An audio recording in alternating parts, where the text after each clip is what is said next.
तर 1971 नंतर देशामध्ये पहिल्यांदाच मॉकड्रिल होत आहे आणि युद्ध झाल्यास नागरिकांनी काय करावं याची माहिती या मॉकड्रिलच्या माध्यमातून दिली जाते। सर्व नागरिकांनी मॉकड्रिलमध्ये सहभागी होणे बंधनकारक असतं। तर युद्धाच्या मॉकड्रिल म्हणजे नेमकं काय असतं आणि मॉकड्रिलमध्ये लोकांना काय सूचना दिल्या जातात या संदर्भात कर्नल अभय पटवर्धन यांच्याशी संवाद साधलाय आमचे प्रतिनिधी उदय तिमांडे यांनी। आपल्यासोबत निवृत्त कर्नल अभय पटवर्धन आहेत। 1971च्या लढाईमध्ये ते प्रत्यक्ष सहभागी होते आणि त्यावेळी जो काही मॉकड्रिल झाला होता त्याचा प्रत्यक्ष अनुभव त्यांनी घेतला होता। सर, 1971मध्ये जे झालं होतं अगदी तसाच काहीसा प्रकार आता होईल अशी शक्यता वर्तवली जात आहे। त्याच पद्धतीनं मॉकड्रिल केला जातोय, ब्लॅक ड्रिल केलं जात आहे। कसं या सगळ्या गोष्टीकडे पाहताना तेव्हाच्या आणि आताच्या यामध्ये काय फरक पडलेला जाणवतो? असं आहे, 71मध्ये आम्ही मॉकड्रिल पाहिलेली नव्हती कारण आम्ही युद्धभूमीवर होतो। त्यामुळे घरामध्ये काय झालं माहीत नाही, पण जे घरचे आम्हाला सांगायचे की त्यावेळेला फक्त ब्लॅकआउटची प्रॅक्टिस करण्यात आली होती नागपूरला। म्हणजे सायरन वाजला की लाईट बंद करायचे, काही झालं की लाईट बंद करायचे। जे जुन्या काळात होतं किंवा सिनेमांमध्ये आपण पाहिलेलं आहे की सायरन वाजायचा विमान याच्या वेळेला, तसं आता करण्याची जरूर नाही आहे। कारण जी प्रगत वैमानिकांची जी सुद्धा क्षमता आहे ती 15 ते 20 किलोमीटर, 100 किलोमीटर, 150 किलोमीटर दूरवरनं मिसाईल किंवा रॉकेट मारण्याची आहे। त्यामुळे तुमच्या शहरावरच आला पाहिजे असं नाही, तर आपली जी बॉर्डरवरची यंत्रणा आहे ती ज्या वेळेला सांगेल की तुमच्या दिशेने काहीतरी येत आहे, एअरक्राफ्ट येत आहे, ड्रोन येत आहे, मिसाईल येत आहे, त्यावेळेला इथे सायरन वाजवून आणि लोकांना त्याची सूचना देणं की तुमच्याकडे येतात आहेत।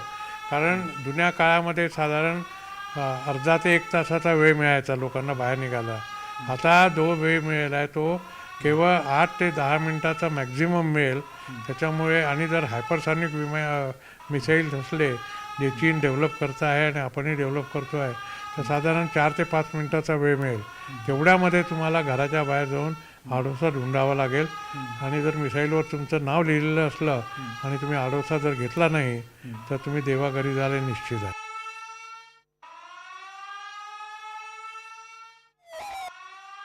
जितक्या आपल्या आपत्कालीन संस्था आहेत, NDRF आहे, तुमच्या सिव्हिल संस्था आहेत, जे नागरिकांना कुठल्याही आपत्कालीन स्थितींपासून वाचवतात। जसं कुठे आग लागली तर आगीचे बंब यावे लागतात, कुठे फ्लड्स झाले तर त्यांना वाचवायला लोकांना यावं लागतं। तर या सगळ्या क्षेत्रातल्या सरकारी अधिकाऱ्यांची तयारी कशी आहे हे पाहण्यासाठी हे कार्य केलेलं जातं।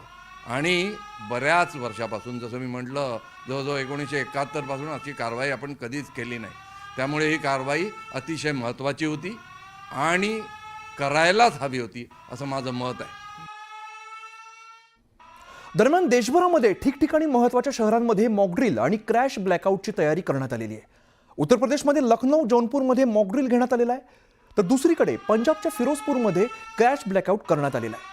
फिरोजपूर भागामध्ये सैन्याची छावणी आहे। या पार्श्वभूमीवरती 4 मे रोजी रात्री 9 ते 9:30 वाजेपर्यंत ब्लॅकआउट करण्यात आला होता। या काळामध्ये फिरोजपूरमधील रहिवासी भाग, आस्थापना आणि रस्त्यांवरील पथदिवे बंद ठेवण्यात आले। अरुणाचल प्रदेशमध्ये सुद्धा मॉकड्रिल करण्यात आलाय।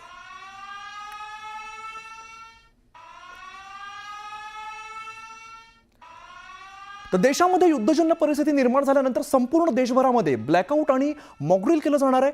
हे मॉकड्रिल का केलं जातं, दरम्यान नागरिकांनी काय करावं आणि काय करू नये याबाबत निवृत्त लेफ्टनंट कर्नल तथा जिल्हा सैनिक कल्याण अधिकारी विलास सोनवणे यांच्याशी बातचीत केली आहे आमचे नाशिकचे प्रतिनिधी लक्ष्मण घाटोळ यांनी। आपल्यासोबत निवृत्त lieutenant colonel Vilas Sonawane sir आहेत, जे नाशिकचे जिल्हा सैनिकी कल्याणी अधिकारी आहेत। सर, सगळ्यात पहिले हे मॉकड्रिल म्हणजे नेमकं काय आहे, हे सामान्य नागरिकांना त्याबद्दल उत्सुकता आहे आणि नेमकं काय आहे हे थोडक्यात त्याबद्दल काय सांगा? सगळ्यात पहिल्या अगोदर एअर स्ट्राईक किंवा मिसाईल स्ट्राईक यामध्ये होऊ शकतो, तर यापासून वाचवण्यासाठी, स्वतःला वाचवण्यासाठी आपण सर्व ओपन ठिकाणी न राहता तर एक घन म्हणजे एकदम जड बांधकाम, कॉन्क्रीटचं बांधकाम असेल अशा ठिकाणी आपण शेल्टर घेतलं गेलं पाहिजे। त्यामध्ये सबवे असेल, त्यामध्ये स्वतःचं बेसमेंट असेल, त्यामध्ये अजून एखादी भिंत असेल, तर एक सॉलिड भिंत, कॉन्क्रीटचं कोणतंही बांधकाम असेल तर त्याच्या शेजारी आपण उभं राहिलं, त्याला चिटकवून नाही तर त्याच्या शेजारी आपण उभं राहिलं पाहिजे। तर त्यामुळे काय होतं, बॉम्ब हल्ल्यामध्ये दोन प्रकारचे अटॅक केले जातात. त्यामध्ये एक शॉकवेव्ह असते आणि दुसरं असतं त्याच्यामध्ये स्प्लिंटर असतं. तर या शॉकवेव्हमुळे आपल्याला आपले व्हायटल ऑर्गन्स असतील, डोळे असतील, कान असतील, ते याच्यामध्ये इजा होते. तसंच स्प्लिंटर असतं ते आपल्याला आरपार होतं आणि त्यामुळे वाईटला आपली जीव जाऊ शकतो. तर अशा अनेक प्रकारचं बॉम्बचं नुकसान आहे. तर त्याला वाचवण्यासाठी आपण जर बेसमेंट आणि त्याच्यामध्ये असू तर ही शॉकवेव्ह कमीत कमी आपल्याला लागते आणि स्प्लिंटर आपल्याला लागण्याची शक्यता खूप कमी असते, कारण की स्प्लिंटरचा जो अँगल असतो तो 45 डिग्रीने वरती असतो. तर त्यामुळे आपण जर खोल भागात असेल तर स्प्लिंटरपासून आपण पूर्णपणे प्रोटेक्ट होतो. तसंच वरच्या बिल्डिंगमध्ये जर आपण मल्टीस्टोरी बिल्डिंगमध्ये राहत असेल तर अशा ठिकाणी आपण कमीत कमी बाहेर विंडो असतील किंवा विंडो पॅन असतील आपले, तर विंडो पॅनला आपण प्लास्टिक कवर जसं आपण गाडीला प्लास्टिक कवर लावतो तसं प्लास्टिक कवर जर लावलं तर त्याचे जे स्प्लिंटर्स आहेत तर त्या विंडो पॅनचे जे स्प्लिंटर आहे ती काच आपल्याला धोकादायक असू शकते. तसे जर प्लास्टिक कवर लावले तर आपण त्या ह्याच्यापासून जे ग्लास पेन्स आहे तर त्या छोटे छोटे स्प्लिंटर्स त्याचे तयार होतात शॉकवेव्हमुळे, तर त्याच्यापासून आपण वाचू शकतो स्वतःला. तर जम्मू काश्मीरमधील पहलगाम हल्ल्यानंतर भारत आणि पाकिस्तान यांच्यामध्ये तणाव कमालीचा वाढलेला आहे. तर युद्ध परिस्थिती उद्भवल्यास सामान्य नागरिकांनी काय काळजी घ्यावी याचं शाळकरी मुलांना प्रशिक्षण देण्यात येत आहे. जम्मूमधील एका शाळेमध्ये विद्यार्थ्यांना सायरन वाजल्यानंतर काय काळजी घ्यावी याचे धडे देण्यात आले.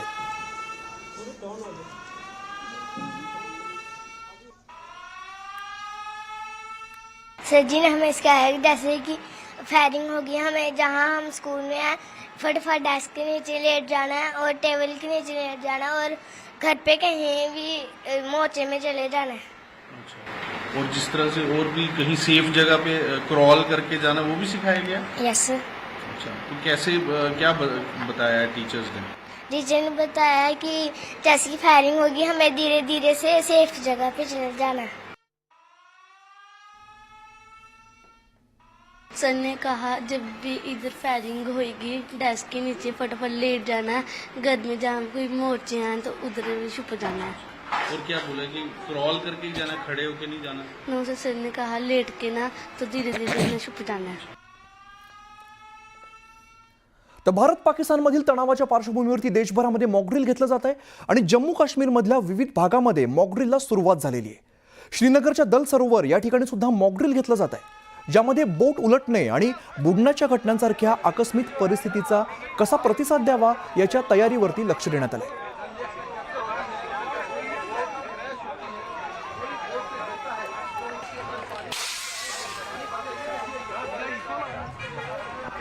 तर पण सध्या दल सरोवरमधली दृश्य बघतो, ज्यामध्ये आकस्मिक परिस्थितीमध्ये नेमकं काय करावं, बोट पलटली, कोणी बुडत असेल तर कशा पद्धतीने त्याला रेस्क्यू करावं याचं ट्रेनिंग देण्यात येत आहे. अखंड देशभरामध्ये मॉकड्रिल केलं जात आहे. सुरुवात काश्मीरपासून झालेली आहे. बोट पलटली तर नेमकं काय करावं, कशा पद्धतीने वाचवावं, रेस्क्यू करावं या संदर्भातलं ट्रेनिंग या ठिकाणी देण्यात आलेलं आहे. आपण बघतो भारत पाकिस्तान तणावादरम्यान हे मॉकड्रिल घेतलं जात आहे. सामान्य नागरिकांना सुद्धा काय करावं, कशा पद्धतीने हालचाली कराव्यात हे समजण्यासाठी हे मॉकड्रिल घेतलं जात आहे. काश्मीरमधले आपण दृश्य बघतोय, कोणी बुडत असेल, बोट पलटली असेल तर कशा पद्धतीने रेस्क्यू करावं याचं ट्रेनिंग यावेळेला देण्यात येत आहे. तर इकडे दिल्लीच्या कॅनॉट प्लेस परिसरातल्या हनुमान मंदिरात सुद्धा मॉकड्रिलची तयारी करण्यात आलेली आहे. बघूया. 7 मई को देश भर में मॉक ड्रिल होनी है. ऐसे में आपको बता रहे हैं कि मॉक ड्रिल में क्या कुछ होने वाला है.